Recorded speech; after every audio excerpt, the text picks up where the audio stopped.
et je vous souhaite la bienvenue dans cette nouvelle vidéo dans laquelle nous allons parler d'hypersensibilité et de relations. Comment aimer profondément sans se perdre et comment faire de sa sensibilité une force dans le lien. Pour cela, j'ai le grand plaisir d'accueillir Géraldine Prévost-Gigant. Géraldine est psychopraticienne, conférencière depuis plus de 30 ans et autrice de 18 ouvrages de référence en développement personnel et en psychologie. Bonjour Géraldine, Bonjour Maude. je suis ravie de t'accueillir Géraldine. Aujourd'hui, donc nous allons parler hypersensibilité et relations. Et avant ça, je me présente, je suis Maud d'Existence. Et pour ceux qui ne connaissent pas Existence, Existence est une entreprise familiale et solidaire qui, depuis 1986, offre des espaces pour se poser, respirer, ressentir, se transformer au cœur de stages d'épanouissement personnel et de bien-être. Des stages qui sont portés et animés par des intervenants profondément engagés. À Existence, on vient se ressourcer, on vient créer du lien, on vient vivre des expériences transformatrice. Et cet été, Géraldine nous propose à Existence ce stage intitulé Hypersensibilité et relations, un voyage vers la liberté relationnelle et l'art d'aimer authentiquement. Waouh! Géraldine, est-ce que tu peux nous en dire plus sur cette proposition de stage? Qu'est-ce qu'on vient vivre et découvrir avec toi au cœur de ce stage d'une semaine que tu nous proposes? J'avais très envie de proposer cette thématique pour les sensibles, les ultrasensibles, les hypersensibles, parce que par expérience, je sais que les relations pour les hypersensibles, c'est quelque chose d'important, puisque les hypersensibles sont des êtres qui vivent les relations à 100%. Ils vivent tout à 100%. Pour eux, la relation ne peut pas être superficielle. La relation est en profondeur. Le problème, c'est que tout le monde n'est pas calé de la même façon que nous, et donc beaucoup d'hypersensibles peuvent être déçus, voire parfois douter de pouvoir rencontrer des amis, des amoureux, des amoureuses qui soient calés sur les mêmes envies, les mêmes besoins, la même intensité, la même profondeur. Et donc, il y a vraiment une exploration à faire pour pouvoir bien vivre en tant qu'hypersensible ces relations. Et donc, durant cette semaine que je propose, on va explorer quel type d'hypersensible on est et quel type de relation nous vivons et quel type de relation est plus, dirais-je, compliqué et comprendre pourquoi. Donc il y a vraiment une exploration de soi et de la relation. Et c'est une compréhension du pont qu'il peut y avoir entre notre sensibilité, notre histoire, notre vécu intérieur avec le monde extérieur. Donc bien entendu, le travail en groupe s'y prête tout particulièrement parce qu'on va être en relation les uns avec les autres et on va être entre hypersensibles et rien de mieux qu'un environnement où nous parlons la même langue pour aller explorer les différents aspects de la relation. Et donc, ces expériences que nous allons vivre, elles vont nous permettre de nous révéler comment on vit les relations. Donc, il y a des hypersensibles qui vivent les relations sans vraiment se poser la question, mais comment moi, je vis les relations? Quels sont mes besoins? Quelles sont mes envies? Quelles sont mes attentes? Et comment j'entre en relation? Comment ce que j'attends d'une relation? Et bien souvent, on ne connaît pas aussi les signaux qui nous sont envoyés par les autres. Et on imagine souvent que les autres ont les mêmes besoins, les mêmes désirs et les mêmes attentes. Et c'est parfois bien des déconvenus quand on s'aperçoit qu'on n'est pas calé de la même façon. Et donc, durant cette semaine ensemble, il va y avoir des échanges entre moi et le groupe. Je vais aussi proposer des exercices spécifiques pour le groupe entier, pour une personne, mais en même temps, je sais faire travailler aussi le groupe. C'est-à-dire que j'ai cette particularité de faire travailler une personne et en même temps le groupe entier au même moment. Donc, il va y avoir des exercices introspectifs, des exercices de relation, des exercices symboliques, des expérimentations. Euh, il va y avoir des méditations guidées, des relaxations, plein d'exercices divers et variés qui vont rythmer nos journées. Et à la fin de cette semaine, nos participants sauront davantage quels sont les aspects de leur hypersensibilité, les forces de leur hypersensibilité, les domaines aussi à continuer à travailler pour parfaire leurs relations, pour faciliter leurs relations, pour mieux choisir aussi les personnes avec qui collaborer, aimer, d'amitié, d'amour, parce que très souvent les hypersensibles oublient qu'ils ont le droit de choisir et surtout ils ne savent pas quel type de personne leur correspond davantage. Et c'est OK, on ne peut pas aimer et être aimé de tout le monde. Il y a des profils qui nous correspondent davantage et d'autres qui nous correspondent moins, et c'est OK, mais savoir euh, de qui nous allons nous entourer, c'est extrêmement important. Et puis, les personnes repartiront avec beaucoup plus de confiance en elles quant à la façon d'entrer en relation avec elles-mêmes, bien sûr, puisque c'est le point de départ, et avec les autres. Comment résoudre des conflits? Comment faire face à des conflits parce que les hypersensibles ont très très peur de tout ce qui est de l'ordre du conflit. C'est d'où les non-dits, les stratégies d'évitement ou bien l'agressivité suivant la personnalité que nous allons avoir. Donc la capacité à gérer les conflits, la capacité à entrer en relation, à mieux comprendre de quoi on a besoin, à poser les limites, à comprendre les limites de l'autre, à découvrir les dimensions, comment réguler notre tendance parfois à être fusionnel parce que quand on est hypersensible, on est entier et donc bien souvent on est un peu trop fusionnel. Donc comment réguler le besoin de proximité sans être fusionnel au point de s'oublier. Hmm. Euh, euh, Certains hypersensibles ont aussi des profils de dépendants affectifs parce que ça ressemble, hein. C'est-à-dire qu'en fait, la façon d'être en relation pour un hypersensible et la dépendance affective, parfois, la frontière est floue. Et c'est parce que l'hypersensible est entier, euh, d'une certaine façon exigeant, mais en même temps hyper adaptable et super, super, super sensible. Et donc, il ne supporte pas le rejet, il ne supporte pas la distance, il ne supporte pas l'indifférence, et ça peut déclencher des comportements qui ressemblent à la dépendance affective. Donc, au Hmm. sortir de cette semaine, les personnes qui auront été donc dans ce voyage ensemble sauront, comme je le disais, entrer en relation, vivre la relation, faire face aux difficultés de la relation, pouvoir mieux choisir, poser des limites, se faire respecter et avoir une perception plus fine de là où en est la relation et que faire. Et puis il y a aussi parfois des relations qui doivent se finir et de faire face à ça s'apprend aussi pour pouvoir laisser de la place à de nouvelles relations. Donc la notion de deuil de la relation, c'est aussi quelque chose qu'on sera amené certainement à voir ensemble, sachant que il y a une trame de travail, une trame d'exploration, une trame de voyage. Je dirais que on sait quelle est notre destination. En revanche, il va y avoir des escales imprévues parce que je m'adapte en fonction de ce que les personnes apportent. Je m'adapte en fonction de l'énergie du groupe et de l'énergie de chacun. Et c'est donc une co-création ensemble qui va rendre ce voyage unique.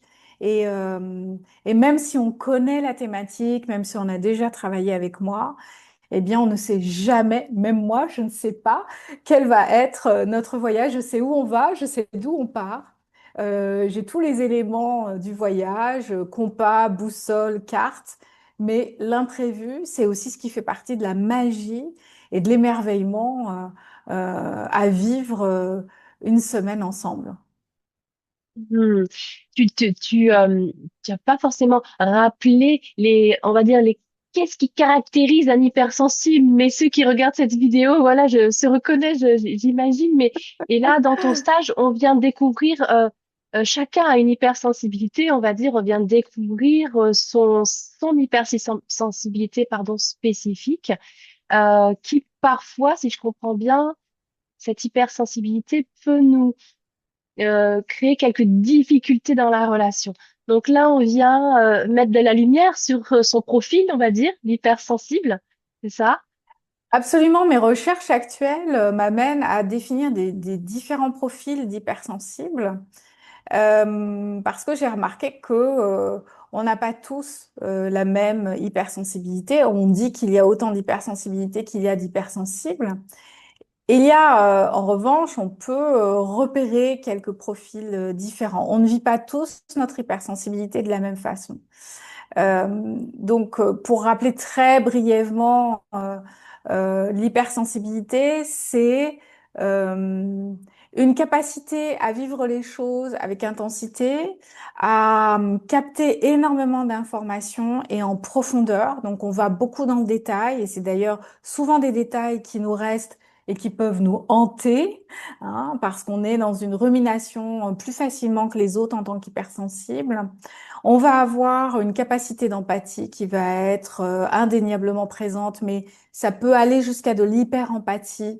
Et donc, on va sentir beaucoup les gens, les lieux où on va, et ça peut créer de la confusion et un mal-être parfois. Il y a bien entendu une intensité des émotions. Il y a aussi des perceptions sensorielles qui sont marquées. Certains vont avoir un sens plus aiguisé et plus fort que d'autres. D'autres peuvent avoir peuvent être multisensoriels. Donc on va avoir l'ouïe particulièrement fine, ou on va être très sensible à la lumière, ou kinesthésiquement très sensible à certaines matières, ou très sensible à des parfums, etc. Donc il y a aussi une hypersensorialité. Euh, les hypersensibles sont souvent des personnes qui sont très créatives parce qu'elles trouvent dans la démarche, soit artisanale, soit artistique, un canal d'expression de leur intensité, hein. Donc les hypersensibles, c'est une expression qu'on utilise communément, hypersensible, mais il faut plutôt l'entendre comme ultra sensible et non pas comme trop. On ressent les choses de façon intense, on vit les choses de façon profonde, avec beaucoup de détails et de couleurs. Et c'est ce qui fait que parfois, si on n'est pas en paix avec son hypersensibilité, c'est vécu comme un poids. En revanche, quand on apprend comment est notre hypersensibilité, on en fait une force. Donc, il y a vraiment une exploration et de découvrir notre profil d'hypersensible. Il y a des personnes qui sont des hypersensibles qui s'ignorent parce que, par exemple, des aînés dans une fratrie, on leur donne souvent le rôle de l'aîné, donc de s'occuper des frères et sœurs, d'être plus proches des parents. Ils vont souvent être parentisés, c'est-à-dire être les parents de leurs parents, dans certains cas. Et donc les aînés apprennent à, à s'appuyer sur une forme de d'hyper-responsabilité, de sérieux, de force. Et donc, ils vont bâtir comme une sorte de d'armure euh, à laquelle ils vont s'identifier, alors qu'en fait, à l'intérieur, ce sont des grands sensibles.